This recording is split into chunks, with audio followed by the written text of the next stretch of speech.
Welcome to the TomorrowZone Catalyst Podcast, where we explore the art of the possible, the future of business, and the nuances of the human side of innovation. I'm your host, Deb Reuben. Today, we're covering a special topic, human-centered technology leadership. If you're responsible for driving digital transformation, leading technology adoption, designing cutting-edge systems, processes, and products of the future, you're in the right place. My guest today is someone who brings a very unique perspective at the intersection of systems thinking, human-centered leadership, and a deep curiosity about what's next. My guest is Eileen Grimes, EVP of Growth and Learning at the Human Leadership Institute, where she helps organizations to thrive by empowering people within systems. She's led many award-winning initiatives. With her background in math, project management, and culture change, she knows firsthand what it takes to connect the technical with the deeply human. If you've ever wondered how AI, leadership, and people all fit together, where are we going with this for the future? You're going to love this conversation. Eileen, welcome to the show. Oh my gosh, thank you so much. And thank you for the warm welcome. And I'm so excited to dive in with you, Deb. Yeah, I think this is going to be fun. I've been really looking forward to this conversation. Looking forward to geek out with you. It's been such a pleasure to collaborate with you over the last many months. And so I wanted to just start out with a little bit of your backstory. I think it's really interesting because you have traveled this journey from math to meaningful leadership. That's really unique. I am not all that mathy myself. So from math to Six Sigma to inclusive leadership and systems transformation, that's quite an adventure. What for you sparked that shift, and how has your technical background influenced your approach to leading human-focused change? So when we were, I was kind of like prepping for this conversation, and I was like, oh my gosh, I have to have everything organized, but then also allow for the flexibility of flow. So, it was really interesting kind of having sort of this moment to think back on my life, the journey that I've been on. And even when in childhood, both of my parents were teachers. So my dad was a math teacher and my mom was a music teacher. So I feel like there's always been this sort of like ebb and flow of having this sort of very structured understanding of how the world works. And, this very mathematical, like everything comes down to math. Well, it kind of does, right? So I found that fascinating, but also grew up in a really big family where you have to navigate relationships constantly, right? I remember being at the table. I have 5 siblings and then my parents. So there's 8 of us at dinner. To get a word in, right? You have to acknowledge what's happening the entire time, know when it's your right time to jump in. But then also just the managing of emotions of people and where things are going up and down. Like there was always this like ingrained part of me that understood the necessity to really connect with others and see who other people were and my role in connecting with them, right? So, but outside of that, I also loved math. I thought it was really interesting and it was very concrete. And, I got to school and it was like, okay, well, this is very objective, right? I'm either right or I'm wrong. Mm-hmm.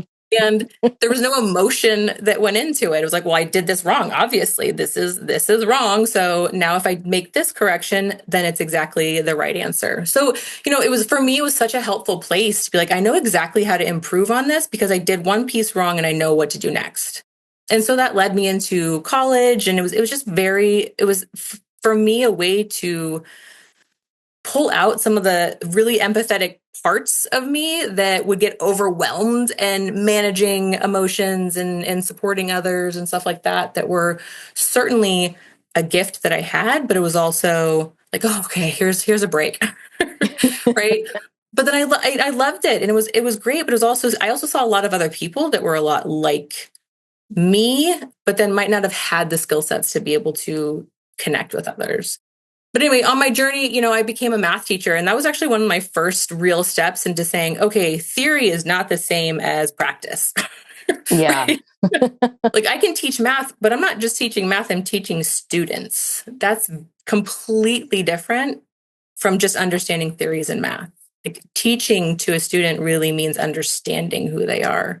And then from that, I moved into the tech landscape. I was living in San Francisco at the time, so moved into an edutech space, wanted to make some impact there and really understand how sort of that world worked.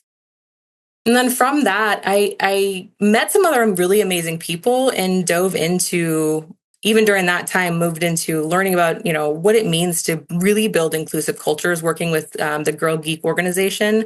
Went to a bunch of their dinners. It was amazing. And just really understanding and having this new knowledge of what that can look like to support other women in the space, right? And give voice to that and understand that there is a different experience of being a woman in tech, right? And I thought that was so fascinating. So moving in, when we moved to the East Coast in Philadelphia, had an opportunity to work out there and co-created this women's leadership program with my amazing friend who we're still friends to this day. Now this program's been going over 10 years. Oh, wow. Yeah, seeing that and the way that it's sustained over time now has been incredible, but also seeing what that does, not just with the tech that happens, but also with the relationships that get developed there, how those are further and longer lasting than just completing a project. So for me, that was huge. And then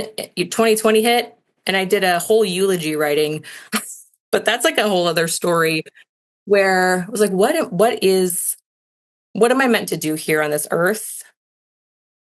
If I looked at my legacy right now, what would I be leaving behind? And from that on, I actually wrote a second one to say, like, this is what I want to do. I want to come into this world and do things that are going to make it more connected and better than when I left it. So for me, then moving into this development of really intentional relational leadership and supporting organizations as they navigate through that was the stuff for me that changes the world. And being able to do that in every engagement that we do is just, I feel like it feels like a gift to be able to really live out the values that I have and want to leave on the world. Well, I really believe that, the thing that you're doing, I have seen you in action, and I know that what you do has a tremendous impact, and there's a ripple effect. You're not just impacting the employee that's in your leadership program, but it impacts everyone that person interacts with, their clients, their team members, their families. So, I think you really are living into that vision that you set for yourself. It's so awesome. We do have one thing in common, 5 siblings. I was curious, Okay. where are you in the lineup? So I'm number 3. I'm the first daughter. So okay. Very, very middle child. Okay. I'm the oldest. Oh, okay. Yeah. Different experience. Yep. But I understand. Yeah. Trying to get a word in. Right? It's like, okay, when is my time? Okay, now's the moment. Yep. And how do you navigate chaos? Definitely is one of the skills you learn in a background like that. I also was curious about, what was it like living in a household where you had a math teacher and a music teacher? Because you're like at the intersection of, there are right and wrong answers, and sometimes awesome music comes from playing the wrong notes right. Right? Yeah. Well, it's so funny because I say that and like I think that's where. So my creativity brain, like this is why, Deb, I love when we do innovation sessions or ideation sessions. I'm right there with you, right? Because there's the like, okay, what's grounded and conceptual, but also what is like reaching for the moon? What does that look like? How do we actually express what this can be? And I feel like I was gifted both of those sides from my parents. And it's also so fascinating because they always talk about too, they're like, well, math is a part of music. And it absolutely is, right? Yeah. To create music, you use math. So, there's just this. It's like a programming language. Mm-hmm. Yeah, exactly. Right. And my daughter's actually learning it right now too. And so she's learning about the notes and she's doing the clapping like ta, ta, ti, ti, ta. I remember that when I was a kid. But there's a pattern to it. And I know we'll talk about it, but really understanding the patterns is what then allows us to create the art around it. right? You have to have both.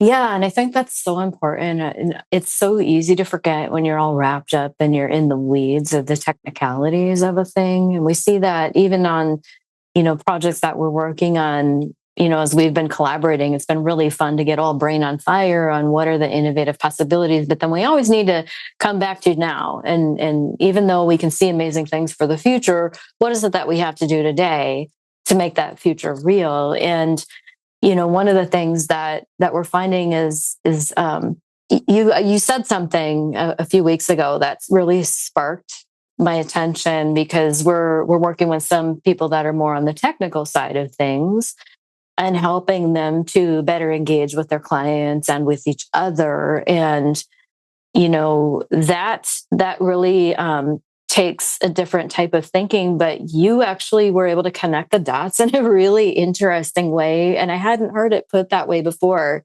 For leaders that are really rooted in technology, it can be tough to shift to a more human-centered approach. But that's so vital to create the solutions for the future. And oftentimes those things can seem kind of fuzzy, touchy-feely. It seems like more of an HR thing. Right. Soft skills, but actually they're the power skills of the future. So, tech people often wonder, why should we care about this? And you brought to light that, we think about systems, and systems thinking is really important to be able to navigate the people and the process and the technology side of these big initiatives. But you talked about human systems. Mm-hmm. And I wonder if you could just dive in a little bit and explain the importance of understanding human systems, and what's a good starting point for somebody who's curious about how do I, upskill those more human skills for the future as a technologist. Mm-hmm. Where do I begin? Yeah. So yeah, it was so interesting, and I loved having that conversation, because it was funny because you actually utilized that the humans systems thinking and leadership exactly in that moment that I was coming up with it, or like that it like came into my brain.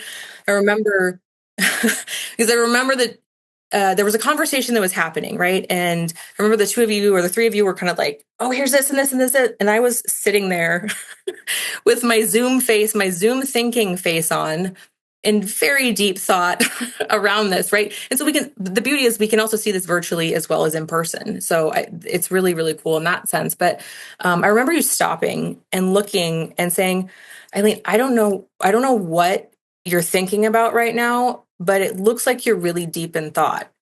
And I would love to see if you can share what's going on. That was it. That was exactly what happened. You noticed the pieces, the pieces of data, if you will, right? That were coming off of me at that moment. You were looking and saying, okay, I'm not hearing collaboration right now. I'm not hearing communication happen in all this other stuff that's happening, right? And what's being said right now. I know Eileen's baseline is being a part of that conversation. I can see like a furrowed brow. There's all these different pieces of data that are coming out for you to interpret and understand. And then you close the gap by asking, right? You ask to say, hey, I'm really curious as to what you're thinking about. So anyway, just that's a minor like example of what to me this sort of human systems thinking is really about, is taking those bits and pieces of information that we're seeing from other people and from ourselves, and being able to really interpret those and connect with others. So it's really understanding that everything that we do as humans is giving information to somebody else, right? The world around us. And by doing that and understanding those, we're able to connect future possibilities to that person's just to the way they experience the world, right? So if I'm having a bad day and you see that, okay, well, how can I work with this person right now to see where they're at, be able to understand what that looks like, know how to show up for them, right? And if I'm, doing this with a customer or whoever it is, or I mean, it can be a partner, it can literally be anybody. But how do I show up for this person right now so that they can get the support that they need. And I do it in a way that then maintains a long relationship. So it's really interesting because I was talking about this to someone and they're like, oh, well, isn't that just manipulative behavior? I was like, well, I can hear you on that. I definitely do. What I also believe is a part of this is also maintaining the relational system health over time. Right. So we have to make sure that it's not just benefiting me. It's not just benefiting you. We have to really understand what we're both doing together in that field so that it makes sense to and lasts over time.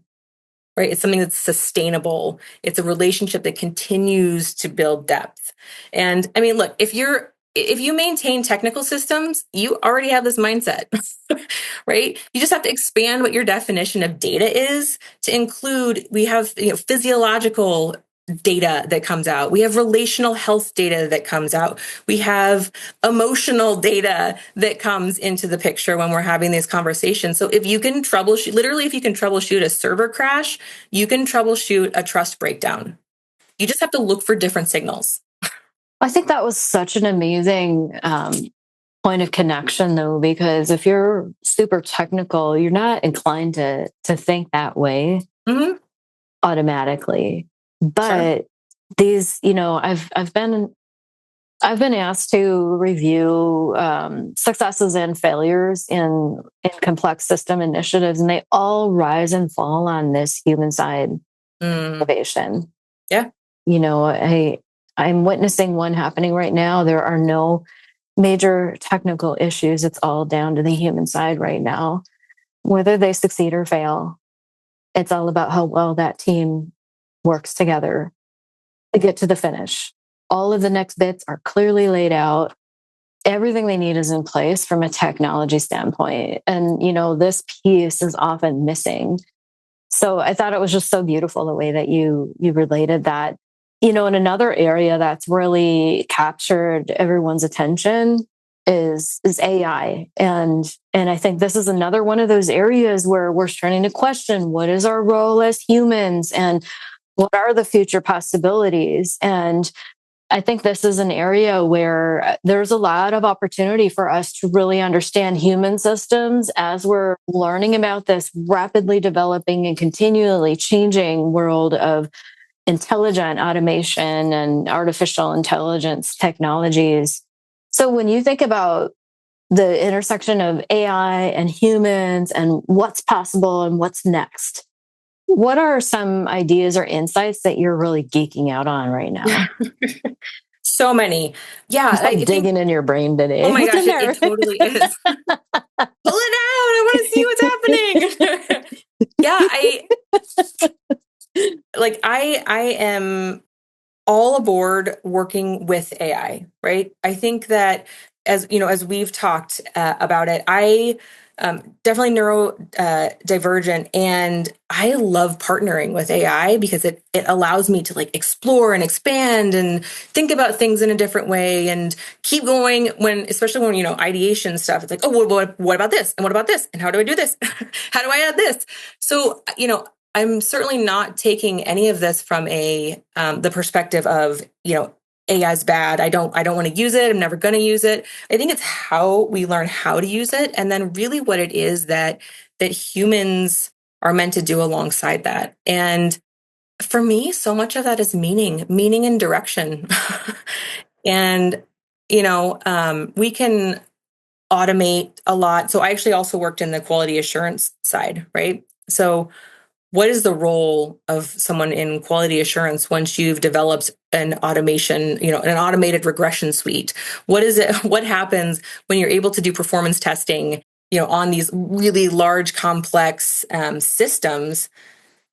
Humans need to be able to make the meaning of that. So if you're looking, if I now put this input, does it actually make sense in the end? Is it doing fully what we really need it to be doing? And, to get people excited to do that kind of work is to help make meaning with it, right? So leadership is getting people behind meaning.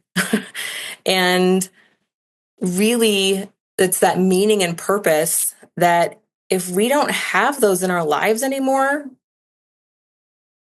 we're not just losing innovation, we're losing humanity itself. So if we don't find a way to understand the meaning making that we as humans only can do, the direction we give these technologies, we're losing the entire ability for us and purpose for us to exist with these technologies in place. So I think there's so much potential in the things that we can do with it. I think it's finding and understanding and adapting and moving with that role, right? It's not clearly defined, and it's not going to be clearly defined because we get to define it. And I think that's what's so exciting about it is understanding that. And then with it too, I think one of the things I was thinking about this morning was, there's that saying, it's like I think it's to go far, we go slow. Right. So it is our intention to slow, because technology is going to be fast. Look, if I've seen anything, right, and it's going faster, it's automating things. It's making workflows move in a faster way.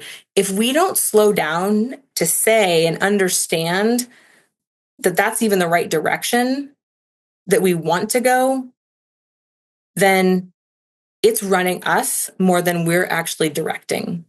Right. So, it's going to be such a weird thing for us to start slowing down purposefully to ensure that we're going in the right direction. I love that you say that. That's actually where I find myself right now, because there is so much potential. Mm-hmm. And stepping back and really examining your purpose and your direction, and like you said, the meaning that you want to create in the world is vital more now than ever before. Because, just like you think about, when an airplane is flying across the country from point to point, it's continually adjusting along the way to make sure it's still going in the same direction. Well, this travels even faster than that. And so how often do you need to adjust? And just making sure that you're starting with clear guiding principles and as clear as possible vision for the outcomes that you're trying to achieve. You're not going to know exactly, the in between until you actually start taking steps toward it. But with AI, it can carry you so much faster to those outcomes. And so you have to be, darn sure that you're pointing this powerful tool in the right direction. Absolutely. Yeah. I have to tell you, it was really interesting because hadn't even thought about it before, but there's a study going on right now in Dublin, and they're utilizing artificial intelligence and integrating it with nature, which is so fascinating to me. So they have basically given a voice to this 150-year-old chestnut tree in Dublin, and using data, and this goes back to understanding the human systems. Now, what is the nature system communicating? So it's like, you have to check it out. I was like in tears the other day listening to it, but it was talking about the voice that came out was like, the soil has been, we've found less something in it, and there's less nutrients, and it's harder to grow and things like that. So it's taking temperature, it's taking all these different little bits and pieces of data and putting them into this AI system to be able to then speak out. It was fascinating. Oh my gosh.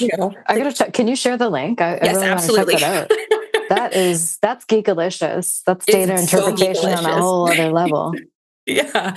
So, it just like, where are we putting this? Where does the AI make sense to go? Where can we start to support that? They're talking about using it with mycelium networks also, and making sure that, there's connections underground of the plants that we're, trying to grow crops and things like that. So what is the purpose of what we're putting into this world with this technology, and really being intentional with that? I think it's fascinating, the things that we can do with it. It's a matter of, is this in a way that is going to support and sustain, whether it's your business, whether it's your, the humanity as a whole, the planet as a whole, what is that purpose? What is the meaning? And only we are going to be able to guide that.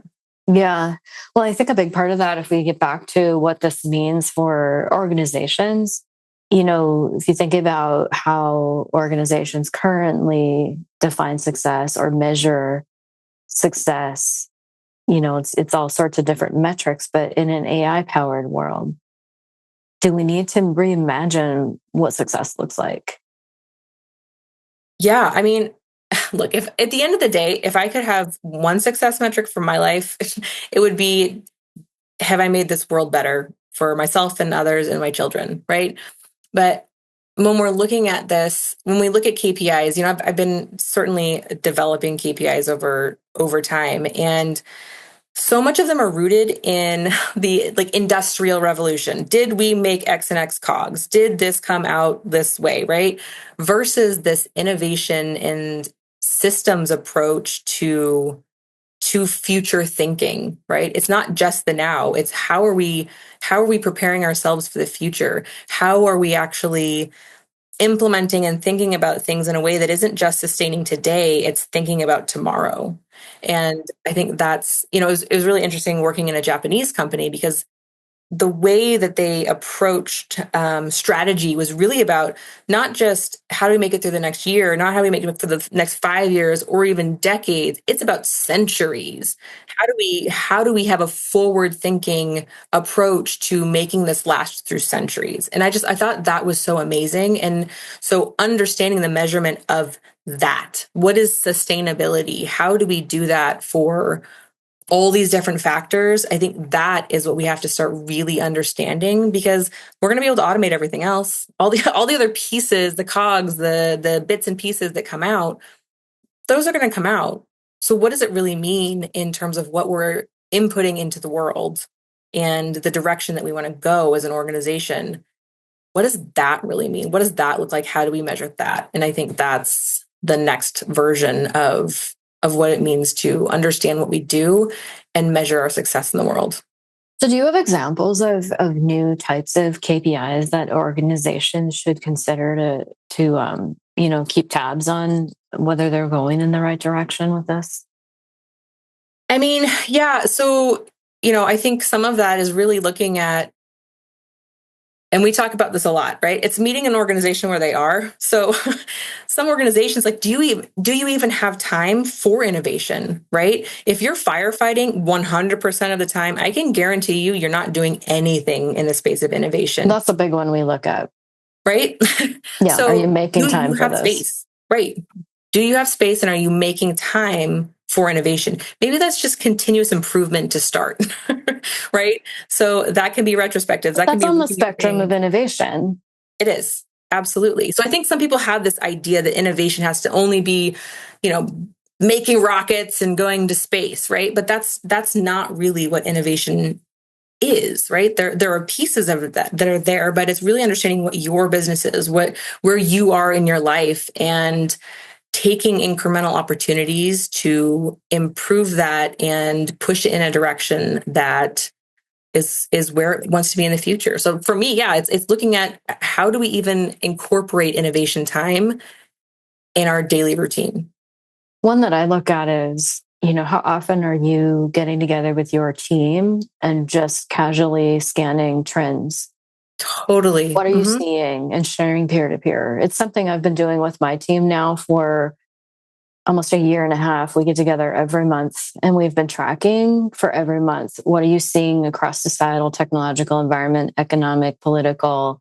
And then we have a category for AI because that's changing so fast. But we've learned so much from it, and ideas come out of it that we end up implementing. It's leveling up everybody in the way we're thinking about the future, but that informs the way that we're acting today, the decisions we make, the actions we take, so that we can shape the future rather than being surprised by changes. But I don't often hear I rarely in our industry hear of companies that are making time to do that. I think that's another, interesting metric. Are you creating space to think about these things? Absolutely. And then just to one more little piece off of that too is, are you creating space to be able to do that? Are you creating a trusting environment to be able to hold that innovation? right? So when we have brainstorming sessions, there has to be the understanding and development of safety that the way that my nervous system works, the way that my brain works, not just mine, everyone's brain works, we have to have the space set up or else I'm in fight or flight mode. I literally can't tap into the stuff that I want to be able to tap into to come up with great new ideas, right? So foundationally, we have to have spaces where people feel safe enough to allow for those innovations to happen. And again, it's more data. Do we have the data to understand that we are safe enough? Do I have the data for my own system to say, I'm good, I can do this, I'm able to now create all kinds of ideas and generate new things. But until we have that, you're not going to get to the space where you're maybe eventually building a rocket. I don't know. Oh my gosh. I've experienced this firsthand just recently.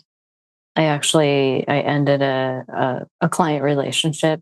It just had, we were to the point where it was time. And it just, getting that weight off of my shoulders, I could not believe the flood of creativity that came back. I was like, I feel like 10 times more alive than I did yesterday. And it was just because I created that space.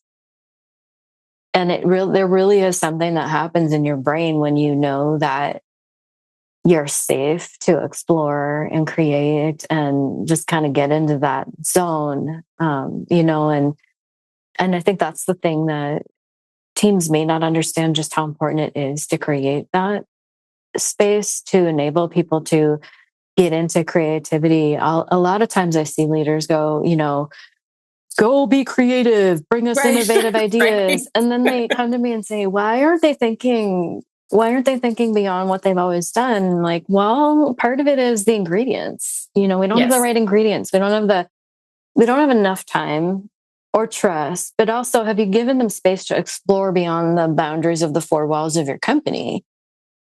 You have to have that time to play and explore and experiment and collaborate and have new conversations and inspirations if you want to come up with really innovative ideas. Yeah, it's so interesting because my son also is an avid Lego builder. If I only give him the builds, right? So if I buy him the packages, he's going to build the packages, right? We also have a giant Lego bin of just bunches of mixed Legos. He has come up with some of the most creative Lego creations I've ever seen. And it's amazing. And actually also go back to like Minecraft stuff, right? So we love playing in creative mode together where we can create anything we want. But if you only have the space to say, well, you're building this and this is the design, these are the instructions, and these are the steps, if you've never had the chance to even attempt the openness of what that creativity can be, it can look like a whole lot of Legos that you don't know what to do with. Mm-hmm. Yeah. And that can be overwhelming. Mm-hmm. Yeah, absolutely. So, I don't know about you, but I think the pace of change today is just overwhelming. It really is. I was in an innovation event recently and they were talking about VUCA, VUCA, which is volatility, uncertainty, complexity, ambiguity. But they're like, that's a term that's been around for a while. And what we're experiencing right now is VUCA max, like maximum levels of these things coming at us, multiple changes from multiple forces at the same time. And, many people can feel overwhelmed by this constant change and just wondering, like, how are you dealing with this? What's a mindset shift or a daily practice that can help you to stay grounded and navigate the complexities of our changing world with clarity? Look, change isn't, to me at least, change isn't new, right? It is just the environment that we live in. And I mean, it's been that way for all time, right? We don't, if we went back 100 years from today, it'd be completely different from what we live in right now. To me, I understand that change is going to just continue. The stability that I seek isn't going to happen on the outside. It's never going to happen on the outside. It's something that I have to develop on the inside. Right. So what does that look like? It's really anchoring myself in understanding who I am. Like, what are the values that I have that are important to me? They're the things that I make decisions around in this crazy changing, complex environment that I'm in. But if I have these solid understandings of who I am, I have the ability to slow down, right? I understand in a really difficult situation, I can tap in and say, okay, I can feel my blood pressure rising right now. I'm getting really hot, just tapping into that and saying, okay, I need some support, really being self-reflective and listening to my own body is a huge piece of that, right? What do I need right now? And then slowing down. Right? For myself, I have to be able to slow down to say, if I really want to be here and understand how I can play a role in this, it's with my feet on the ground, with my head in my body, and coming back to the things that make me, knowing how to make those decisions, knowing how to interact with what's going on. It's taking the time to really define and understand that for myself, and then being able to adapt that into whatever situation comes up. Maybe it's a zombie apocalypse eventually, maybe not, but it's just there is so much change, and I don't. It's never going to stop. That is never going to stop, and I'm never going to be able to predict what it is. But I can predict and understand who I am, and have my core beliefs and understanding of what serves me. And then that gives me the ability to navigate and move around and change in a way that doesn't lose myself. I love that so much. And I actually wrote down one concept that you brought up, because I think that's going to stick with me. And when it comes to creating stability, it's an inside job. I had never thought of it that way, but thank you for that. So, where can people find out more about you, Eileen?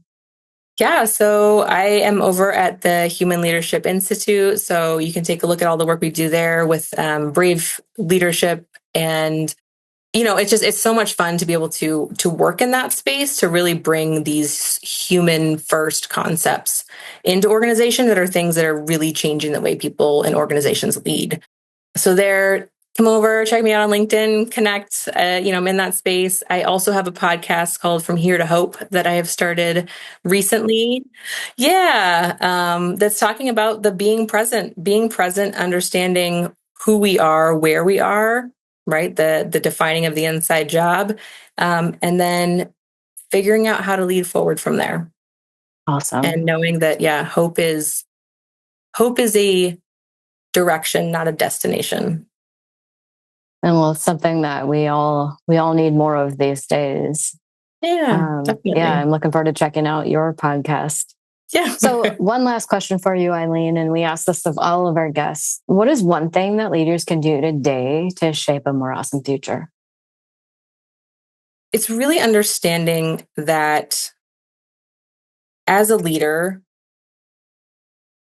it's not so much about the role of leadership, but the relationship of being a leader, right? So what does that mean in relation to other people?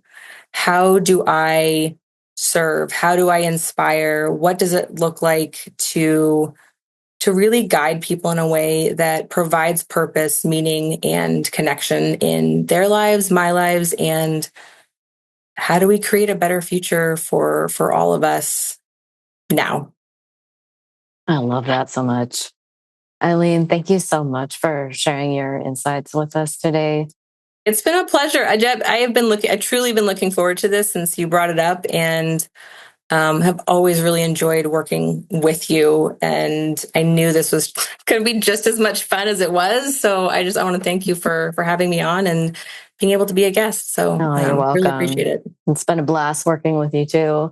To our listeners, what's your takeaway from today's episode? Maybe it's a mindset shift. Maybe it's a new way to define success. Whatever it is, I encourage you to carry it with you. Keep exploring, We invite you to subscribe, share the episode with someone you know who might need it. Till next time, stay curious and choose to make awesome happen.